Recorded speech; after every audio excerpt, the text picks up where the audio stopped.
ఈరోజు వేదికను అలంకరించిన ప్రధాన ఉపాధ్యాయురాలు మరి అదేవిధంగా ఎంపీటీసీ సుధాకర్ రెడ్డి గారు, తాజా మాజీ సర్పంచ్ బైకుమార్ గారు, మరి ఎస్ఎంసీ చైర్మన్ కూడా తాజా మాజీ అనుకుంటా జంగిలి గారికి, మరియు ఇక్కడ వేదికను అలంకరించిన ప్రతి ఒక్కరు కూడా ధన్యవాదాలు. మరి సలహాలు సూచనలు ఇవ్వాలి కనుక ప్రతి ఒక్కరికి 75వ స్వాతంత్ర దినోత్సవ శుభాకాంక్షలు. చిన్నదర గ్రామంలో ఉత్సవాలంటే అందరూ ఆసక్తిగా ఎదురు చూస్తారు. నేనైతే 2 ముక్కలు చెప్పి పెట్టేస్తా. వాస్తవానికి ఎంతో మందికి ఎన్నో అధికారాలు ఉంటాయి, స్కూల్ మాత్రం పట్టించుకోరు. వారు గెలిచిన పీరియడ్లో ఏమేమి అభివృద్ధి చేశారు అనేది వాళ్ళు ఒకసారి ఆత్మవిమర్శ చేసుకోవాలి. ఎందుకంటే అధికారం లేనప్పుడు ఒక రకంగా ఉంటారు. కనీసం స్కూల్కు ప్రతి ఒక్కరు అంటారు ఏమేమి సమస్యలు ఉన్నాయి చెప్పండి, ఏమేమి మస్తు సమస్యలు ఉన్నాయి.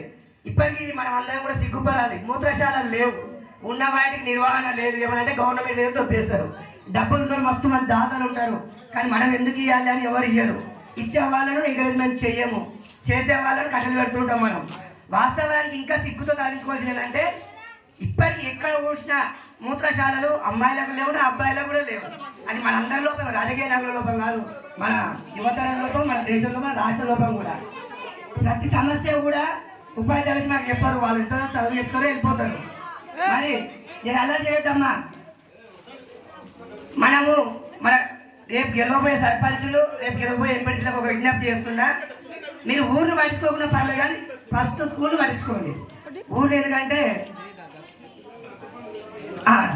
తినడం తినుండ్రి. ఎందుకంటే మన స్కూల్ బాగుంటేనే మన ఊరు బాగుంటుంది. మరి వచ్చిన అవకాశాన్ని 5 ఏళ్ళు అనుభవిస్తారు, వెళ్ళిపోతారు. కానీ మనం బతుకున్నంత వరకు ఏం సాధించాం, ఊర్లో పలానా సర్పంచ్ గెలిచి స్కూల్ మొత్తం మార్చేసిండు అనే పేరు తెచ్చుకోవాలి. పలానా ఎంపీటీసీ గారు గెలిచి వాళ్ళ సొంత పైసలతో, గవర్నమెంట్ ఏమి ఇయ్యదు, వాళ్ళ సొంత ఖజానాతోటి స్కూల్లో ఏం మార్పు చేసిరు అని కూడా ఆలోచించుకోవాలి. కానీ మనం అది ఏది ఆలోచించాం, 5 ఏళ్ళు అయినా ఎవరి పార్టీకి వాళ్ళు చేయగొట్టుకుంటాం, ఎవరు ఈయన ఆయన అనలేరు. దయచేసి యువకులకు విజ్ఞప్తి చేస్తున్నా, ఈ సంవత్సరం పార్టీలకు అతీతంగా పక్కకెట్టండి. గ్రామ పంచాయతీ ఎలక్షన్లో ఈ స్కూల్కు ఎవరైతే ఎక్కువ సమయం ఇస్తారో, డబ్బులు ఖర్చు గ్రామానికి ఇవ్వకుండా 10 మంది స్కూల్కి ఇవ్వండి. ఉపాధ్యాయులు ఎవరు అడుగుతారు, ఏం అడగరు వాళ్ళు.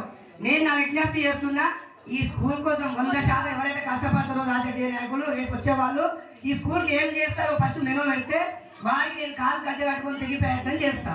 ఈ మాత్రం పుల్లకుల్లో చెప్తున్నా. దయచేసి యువకులు ఆలోచించాలి. ఎందుకంటే పిల్లలకు ఓట్లు ఉండవు. దయచేసి ఒకసారి నిశ్శబ్దం ఉండాలి.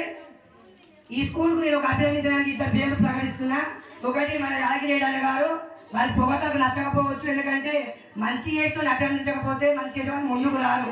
ఇంకొకటి, వారు ప్రతి సంవత్సరం కూడా ఇక్కడికి వస్తుంటారు, శ్రద్ధ పెడుతుంటారు. వారికే డబ్బులు ఉన్నాయి, అయితే వాళ్ళకి డబ్బులు లేవంటే అందరికీ ఉన్నాయి, కానీ చేసే మనస్తత్వం ఉండాలి. మరి అదేవిధంగా బాదాల శేఖర్ గారు కూడా వారి శక్తి కొలది మరి సౌండ్ సిస్టమ్ కూడా మరి మనకు అందజేస్తారు. దయచేసి ప్రతి ఒక్కరు కూడా డబ్బులు ఉన్నోళ్ళు మీకు శాతమైనంత వరకు స్కూల్కి ఏం చేస్తారో చేయండి. చిరకాలం నిలిచిపోతుంది. 5 ఏళ్ళు అనుభవించిన ఆ రోజే మర్చిపోతారు. మరి ఈ విషయాన్ని యువత కూడా ఆలోచించుకోవాలి. ఒకసారి ఈ సంవత్సరము పార్టీలు పక్కకెట్టి ఈ స్కూల్కి ఏం జరుగుతారో మెను వాళ్లకు మనము సపోర్ట్ చేద్దామని ఆలోచిస్తున్నా. మరి నేనేమన్నా పొరపాటు అయితే మాట్లాడాలని దాదాపుగా మరొకసారి యాదగిరి అన్న గారికి, బాదాల శేఖర్ గారికి, మరికొంతమంది దాతలకు, పేరు ఇచ్చిన వాళ్ళకు, ఇవ్వబోయే వాళ్ళకు కూడా ఈ స్టేజ్ మీదకి వెళ్ళి 70వ స్వాతంత్ర దినోత్సవ శుభాకాంక్షలు తెలియజేసుకుంటూ ముగించుకుంటున్నాను. జై శ్రీరామ్, జై హింద్, జై భారత్ మాత.